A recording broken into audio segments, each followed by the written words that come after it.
Donne-moi l'amen. Moi, j'étais pasteur pendant 7 ans célibataire. Les gens de l'âge de 23 ans, l'âge de 30 ans, j'étais un célibataire. Les gens faisaient tout. Marie-toi, marie-toi. Marie-toi, marie-toi. Je ne sais pas encore où je vais. Si je prends maintenant une femme qui a une petite vision, alors que je serai un grand serviteur de Dieu. Oh non! Quand j'ai compris où je vais, la taille de ma vision, j'ai choisi une femme selon mon futur. Parce qu'une femme, on l'épouse comment? Tu la prends dans le présent, tu la projettes dans le futur, tu vois si elle tient. Hey, donne-moi la main. C'est l'une des choses pour lesquelles j'ai épousé ma femme. Le jour que j'ai rencontré ma femme, je l'ai pesée. J'ai senti que dans mon futur, elle va tenir. J'ai une femme, elle n'a peur de rien. Même devant les chefs d'État, elle n'a pas peur. J'ai une femme donc posée. Je voulais avoir une femme comme ça. Pas de femme complexée là, qui a peur. Tu l'amènes à Miami, elle commence à trembler comme s'il est au ciel. Non. Je voulais une femme comme ça.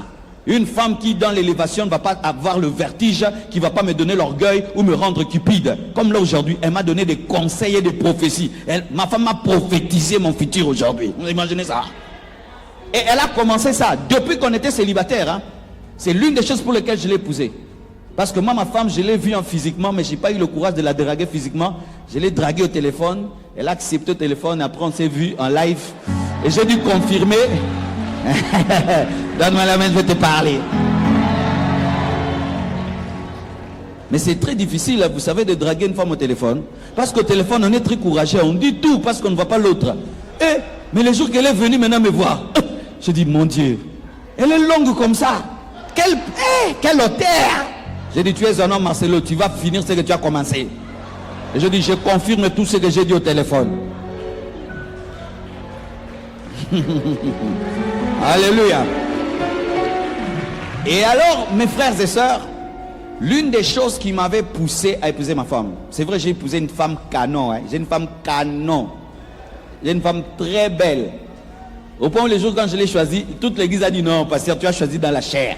C'est parce qu'elle est belle. J'ai dit non, Dieu m'a parlé. Tout le monde a douté. Quand l'église a commencé à grandir, ils ont cru. Mais au départ, vraiment, tout le monde avait dit non, j'ai choisi avec les yeux. Mais c'est vrai aussi. Oh, elle doit pleurer aussi mes yeux, non? Et je vais donner les bisous à un esprit. On donne des bisous à l'esprit. On fait câlin à l'esprit. Si ta femme ne t'attire pas physiquement, tu es mal barré. Pasteur, si ta femme ne t'attire pas physiquement, tu es mal barré. Barré des mal barré. C'est pourquoi arrêtez ces choses, pasteur, de vous marier en esprit. Tu aimes l'esprit, tu dois aussi aimer le corps. S'il n'y a pas les deux, pasteur, ne te marie pas. Attends. Une femme, quand tu la vois, tu dois prier au Dieu, soutiens-moi. Parce que si elle est nulle et sans effet, une autre femme aura l'effet. Je sais ce que je dis. Des hommes qui font 2 mois, ils ne touchent pas sa femme. Frère, il y a un problème. 2 mois. 2 mois. 2 mois. Vous dormez comme des amis. 2 mois. Vous avez un problème. Elle est nulle et sans hein? C'est fait. Tu as épousé ta sœur. Il fallait que tu ouvres un groupe de prière. Toi maintenant tu as voulu épouser la sœur.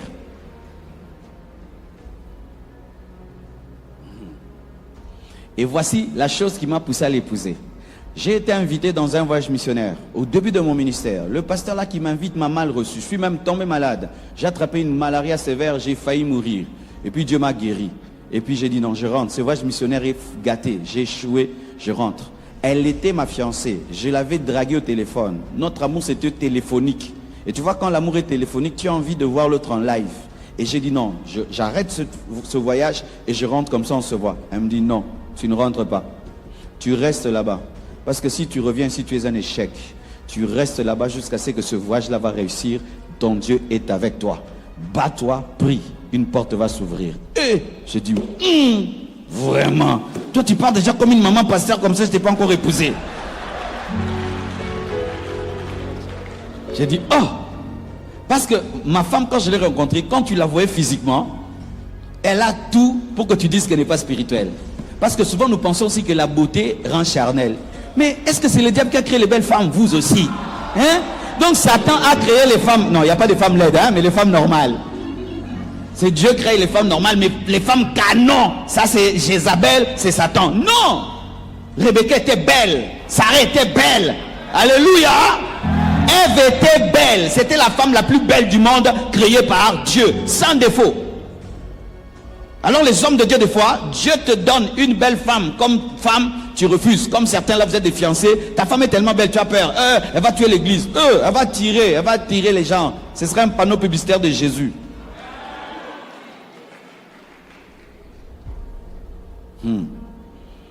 Alors, elle me donne ce conseil. Et Dieu me dit, c'est moi qui t'ai parlé. Et je reste dans ce voyage missionnaire. Vous savez ce qui est arrivé? Je reste dans ce voyage missionnaire et le pasteur de la plus grande église de la place m'invite un jour. Il me dit, nous avons une conférence quelque part. On a invité un grand homme de Dieu. Est-ce que tu peux venir aussi prêcher?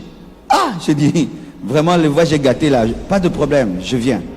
Mes frères, je prêche. On m'invite encore, prêche. Et quand son orateur là est venu, il prêche, moi aussi je prêche. Il prêche, moi aussi je prêche. Frère, j'étais venu en bus, je suis rentré en avion.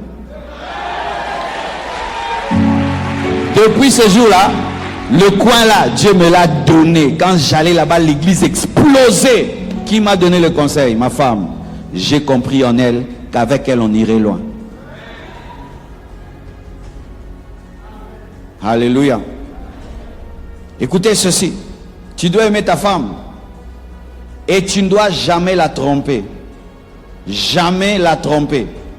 Si je posais la question ici, quel est le pasteur qui n'a jamais trompé sa femme qui lève la main? On aurait un scandale ou pas? Si j'ose là, j'ai dit celui qui n'a jamais trompé sa femme, qui lève la main. On va avoir un scandale ici ou pas? Un pasteur a fait ça dans une de nos provinces, dans une croisade. C'était la conférence des hommes de Dieu, un pasteur blanc. Et puis lui suppose, comme lui il aime sa femme, il est fidèle, donc tous les pasteurs sont fidèles. Et puis il dit que tous les pasteurs qui n'ont jamais trompé leur femme lèvent la main. Lui pensait que toutes les mains seront levées. Et la maman pasteur attend que mais lève. Je te dis, dans les maisons c'était la bagarre ces jours-là.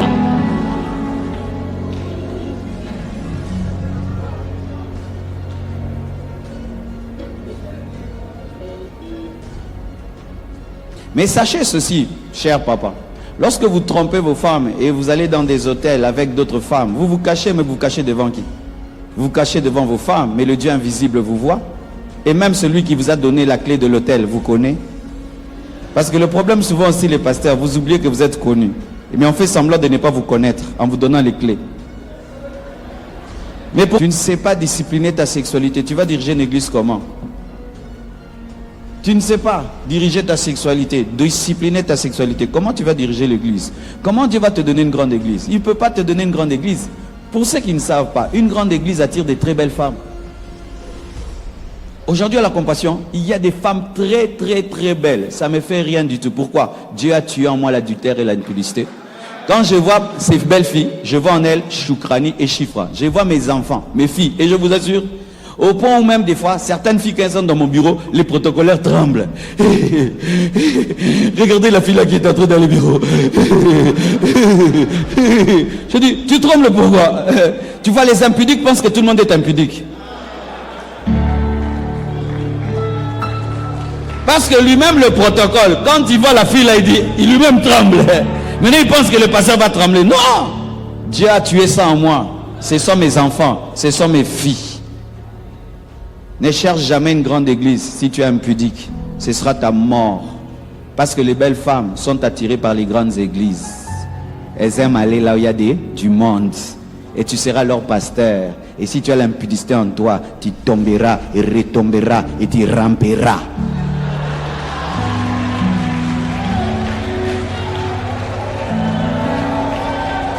Tu sais ramper c'est quoi? Tu ne te relèves plus. Tu ne te relèves plus. Tu te relèves pas, c'est ça ramper. Tu ne te relèves plus.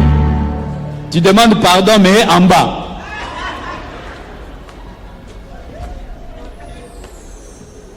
Rampère.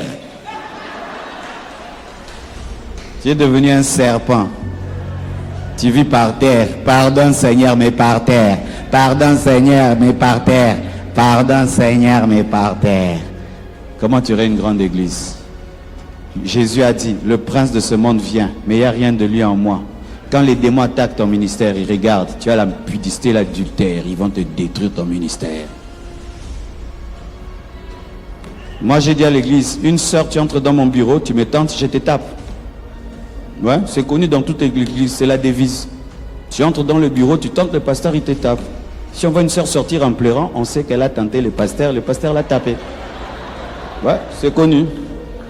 Et il y a une caméra dans mon bureau qui filme tout ce que je fais au bureau. Tout ce que je fais est filmé. Deux, la porte n'est jamais fermée, elle est en vitre. Tout le monde peut entrer quand il veut. Et quand je suis en danger, j'ai une sonnerie. Je sonne et on entre. On te dégage. Et si une femme me tente, je l'accuse chez Maman Blanche. Je vais t'accuser. Homme de Dieu, comment une femme peut te déranger, mais tu le dis jamais à ta femme? Tu as un mauvais plan, hein?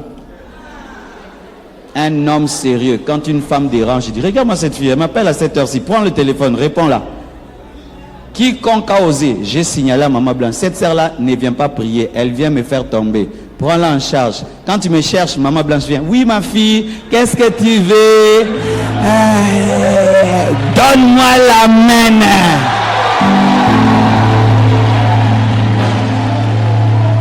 Mais si tu commences à la gérer toi-même, tu la gères, tu veux tomber. On se bat contre l'adultère avec sa femme ensemble. Ensemble. Ou même ta femme peut te dire, mais cette fille-là, je te dis, ce n'est pas qu'elle aime ton onction, elle a un faible pour toi. C'est vrai? Mais moi je ne vois pas. Oui, tu es un homme. Nous les femmes, on se connaît. Elle a un faible pour toi. Attention. Ok, comme toi tu trouves qu'elle a un faible pour moi, pas de problème. Je la reçois plus. Commence à t'en occuper. Je ne veux pas discuter. Pourquoi je vais tuer ma vie et mon mariage pour une sœur? Hé, dégage! Oui, mais oui. Et moi, je ne perds même pas le temps à ça. Ma femme ne supporte pas une femme à côté de moi. Et je la dégage. Pourquoi? S'il y a une personne qui doit témoigner que je suis un pasteur, c'est d'abord ma femme. Toutes les femmes de l'église peuvent dire que je suis un homme de Dieu. Si ma femme ne le dit pas, je ne suis pas un homme de Dieu. C'est elle qui peut témoigner. Cet homme-là, c'est qui prêche, c'est ce qu'il vit. Alors si ma femme me met en question, je suis détruit.